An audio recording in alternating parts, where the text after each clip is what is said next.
ఇవ్వగలిగినప్పుడు రాజమండ్రి విజయవాడ లాంటి సీట్లు బీజేపీకి ఇచ్చేస్తే మరి కాకినాడ కానీ ఇంకొక సీట్ కానీ జనసేనకి ఇవ్వాల్సి వస్తే మరి టీడీపీకి నష్టమే.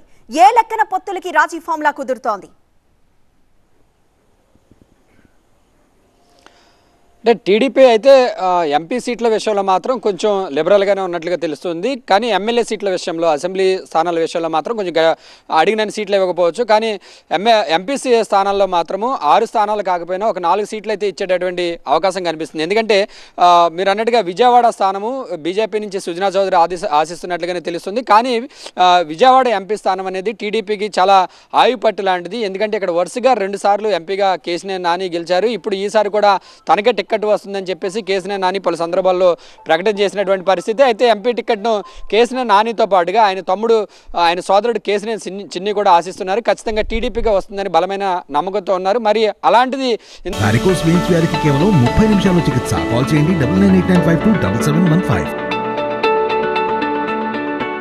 ఇంత పట్టు ఉన్నటువంటి విజయవాడ సీటును టీడీపీ వదులుకొని బీజేపీకి ఇస్తుందా లేదా అనేది కొంచెం అనుమానంగానే ఉన్నటువంటి పరిస్థితి. ఎందుకంటే టీడీపీ క్యాడర్ ఎక్కువ ఉంది, అందులోనూ ఉమ్మడి కృష్ణా జిల్లా టీడీపీకి కంచుకోట కాబట్టి విజయవాడ సీట్ ఇచ్చేటటువంటి అవకాశాలు తక్కువగానే ఉన్నట్లుగా తెలుస్తుంది. మరోవైపు రాజమండ్రి స్థానం చూస్తే గతంలో 2014లో ఈ పొత్తు సందర్భంగా రాజమండ్రి నుంచి టీడీపీ అభ్యర్థి మాగంటి మురళీమోహన్ ఎంపీగా బరిలో ఉన్నారు, ఆయన గెలిచారు. అయితే రాజమండ్రి టికెట్ ఇప్పుడు ఎంపీ టికెట్కి సంబంధించి ప్రస్తుతానికి ఎవరికి ఇవ్వాలనే దాని మీద ఇంకెలాంటి నిర్ణయం తీసుకోలేదు. కాబట్టి రాజమండ్రి సీటు బీజేపీకి ఇచ్చే విషయంలో టీడీపీకి ఎలాంటి అభ్యంతరము ఉండకపోవచ్చు. గతంలో 2014లో విశాఖ సీటు బీజేపీకి కేటాయించారు కాబట్టి విశాఖపట్నం సీటు కూడా బీజేపీకి ఇవ్వడానికి టీడీపీకి ఎలాంటి అభ్యంతరం ఉండకపోవచ్చు. ఎందుకంటే 2014లో అప్పుడు బీజేపీ రాష్ట్ర అధ్యక్షుడిగా పనిచేసినటువంటి కంబంపాటి హరిబాబు విశాఖపట్నం నుంచి ఎంపీగా గెలిచారు.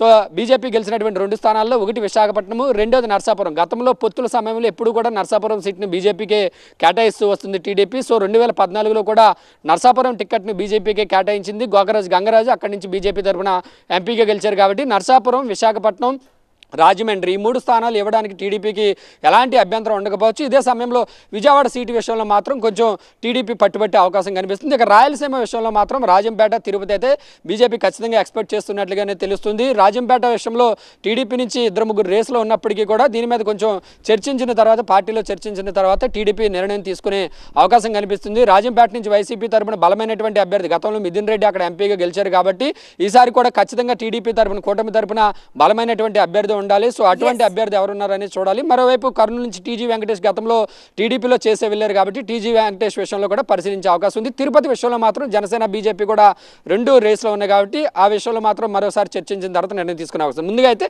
రాజమండ్రి, విశాఖపట్నం, నర్సాపురం ఈ 3 సీట్ల విషయంలో అయితే టీడీపీ కొంచెం లిబరల్గా వెళ్ళి ఆ 3 సీట్లు ఇచ్చేటటువంటి అవకాశం అయితే కనిపిస్తుంది. విజయవాడ సీటు విషయంలో మాత్రం టీడీపీ పట్టుబట్టే ఛాన్స్ ఉంది.